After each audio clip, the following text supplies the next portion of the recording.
Kita berdoa, kasih karunia bagi kamu sekalian dan damai sejahtera dari Bapa di surga, di dalam Kristus Yesus Tuhan kita.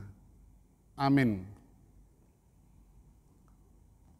Pemirsa Saroha, firman Tuhan yang menyapa kita di pagi hari ini dari Kisah Para Rasul pasal 5 ayat 29. Demikian firman Tuhan.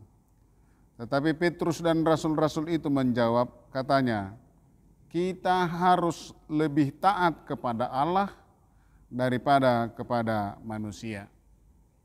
Saudara-saudara yang kekasih pemirsa Saroha, setelah kebangkitan Yesus dari kematian, murid-murid membangun sebuah persekutuan yang kuat dan kokoh untuk melanjutkan pelayanan Yesus.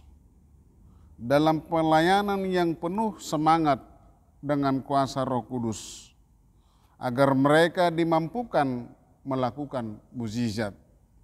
Mukjizat itu dalam nats ini kita lihat misalnya bagaimana mereka bisa melakukan kesembuhan, pelayanan umum kepada orang-orang sakit dan lain sebagainya.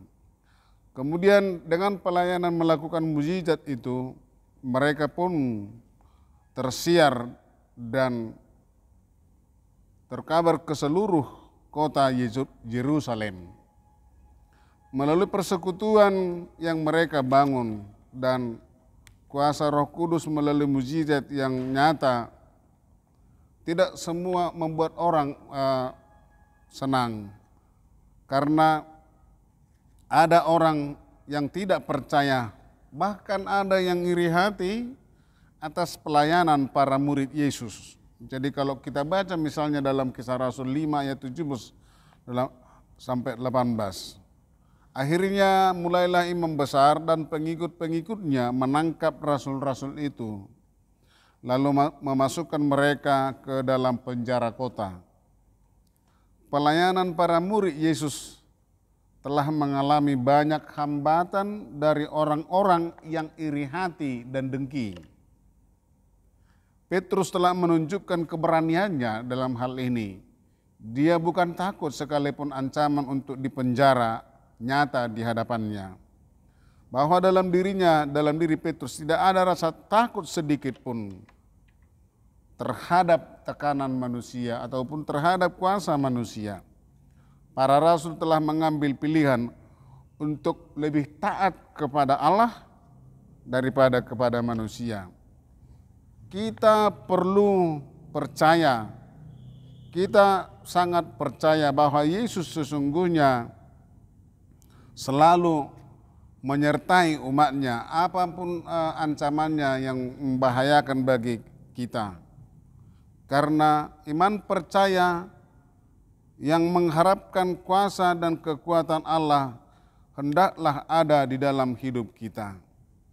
Agar kita tenang, agar kita berani menghadapi tantangan hidup ini.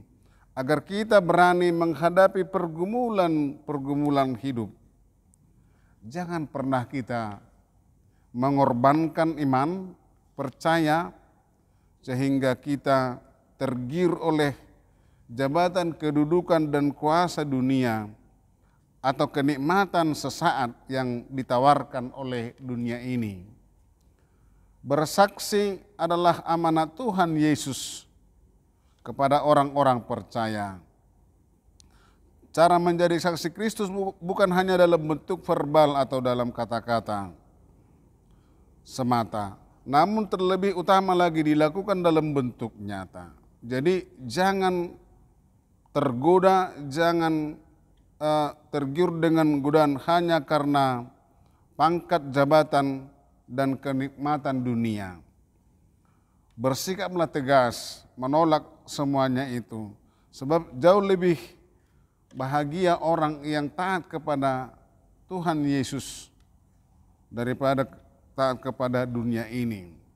Oleh karena itu saudara-saudara pemirsa Saroha, kesaksian orang Kristen bukan supaya bagaimana kita menjadi besar, tetapi supaya nama Allah semakin ditinggikan dan dimuliakan. Kita harus yakin bahwa hanya melalui kuasa Roh Kudus kita dapat menjalani kehidupan ini. Kita dapat memenangkan setiap pertarungan dan pergumulan hidup. Terlebih menjalankan misi pemberitaan keselamatan dari Yesus Kristus. Ketaatan kita kepada Kristus memang selalu diuji, tetapi harus teruji. Ketaatan kita kepada Kristus memang selalu diuji oleh perkembangan situasi yang ada sekarang, diuji oleh kenikmatan-kenikmatan dunia. Tetapi bersama dengan Roh Kudus yang memberikan kekuatan kepada kita, dan iman kita teruji karena kita memenangkan setiap pergumulan itu. Karena Tuhan selalu menyertai orang percaya. Amin. Tuhan Yesus memberkati.